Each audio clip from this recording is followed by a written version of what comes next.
So I think it depends who you are, but I'm going to assume that many of the folks in this room, at least many of the folks that I talked to at the party last night, were in-house marketers at relatively small to medium-sized companies, so maybe between 10 and a couple hundred employees. One of the ways that we as an industry, and I put myself in the guilty bucket here too, have approached SEO and all things online marketing is, to Greg's point and Annie's point, let's pee in the pool, let's hammer a single tactic until we pound it into oblivion. And I would urge you to go back several generations to almost pre-internet marketing and say, let's make sure that I have a solid brand. No offense to people in the room, but I met a lot of folks, a lot of you, who said, yeah, my website is Miami noun. Oh, really? .com, right? And my brand is, geography noun. Exact match. That's very tough, right? That feels to me like back in the 70s or 80s, calling yourself quadruple A, exact match keywords so that you'd come up first in the phone book. If you're not building a brand, right, and having a unique value proposition and having a customer audience that is really going to care about you, then I don't know how you're going to compete with those people who are, because they're not going to have to do all of these little tactical. I hit my link building and I found this follow back strategy for Twitter, and I got this great system that games Facebook groups to get me more followers and fans on there. They're just going to get it all naturally. They're just going to get it by their very nature. And how are you going to compete with that when every little tactic you've got is getting whack-a-moled faster and faster? I want to agree with Rand, which is ironic in itself, but more than that, this is look. No irony. I'm not the Alanis Morissette type of irony. I'm not the God knows I'm not the tech. I'm not the tech SEO guy on the stage here. I'm the humanist of the group, strangely enough. And what I take away from all this, you want a prediction? Here's my prediction. In 36 months, the concept of friending, following, liking, is going to go away. When I go to a restaurant, there's a restaurant called Tacosina. It's on 49th Street and 9th Avenue. They make some of the most potent margaritas I've ever had in my life. It is that, I've gone there. That place has been under the same management 13 years. In New York City, that's unbelievable. So, that tells you something about this restaurant. I've been going there for probably 12 years, and they know me. When I walk in, and Peter, it's like Cheers, it's like Mexican Cheers. And they,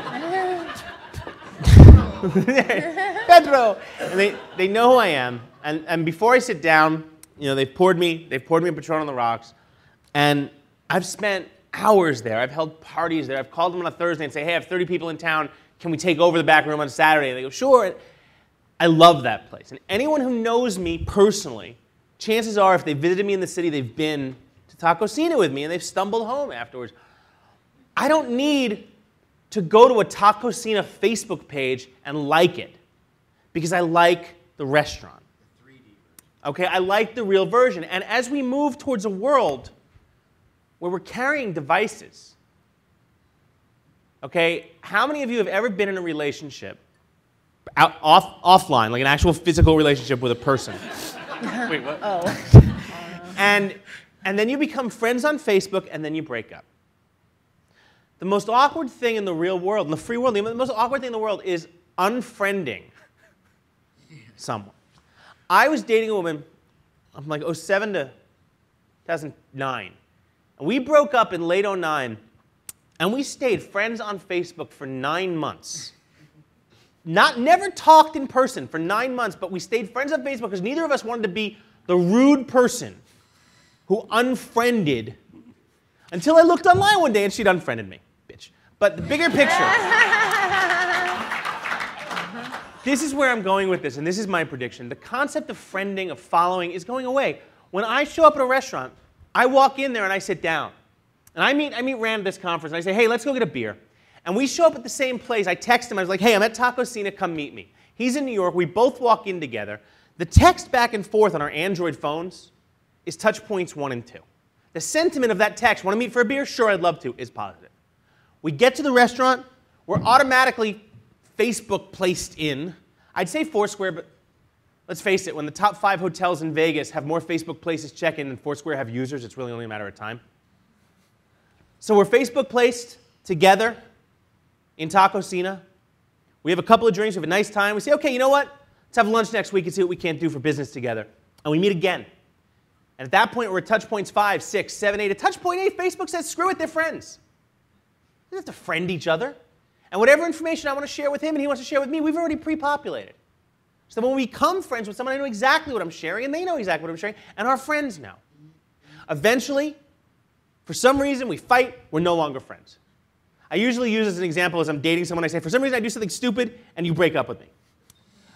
I'm a student of history. That's exactly what would happen. You can stay in my heart forever. Exactly. I'll stay in your heart forever. We break up. I don't unfriend him. I don't say stop talking to me. It's just like what happens in the real world. We fade away. Yeah. And as we fade away, our digital connection fades as well. If I find that finger in my tequila, I stop going to Tacosina, and Facebook notices it. Only one time? Only one time. And all of a sudden, I'm not there anymore.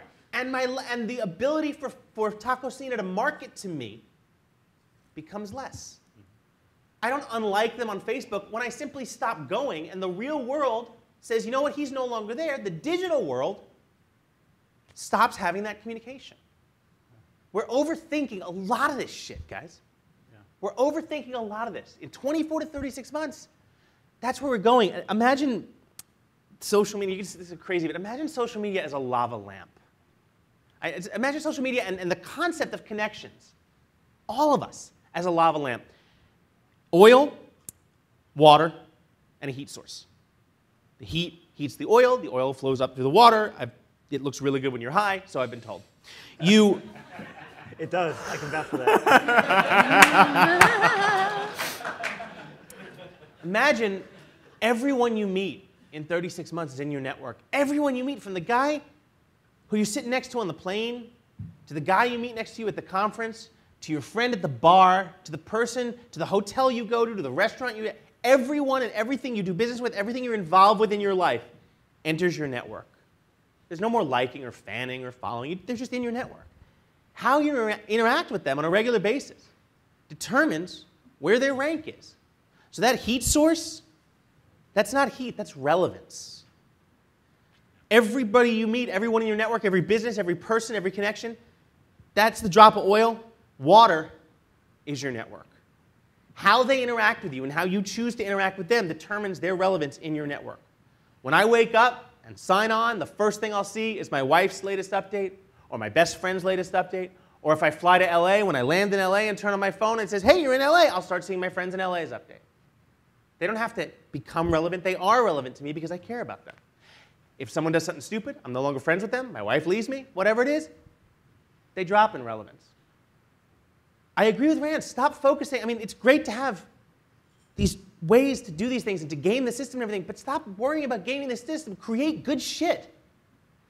Create good shit. Create good customer service. Create good marketing that gets the customers you have to talk about you to the customers you don't have yet. They'll do your PR for you. That will get you the relevance higher than any algorithm cheat you'll ever find in your life. That's what I got.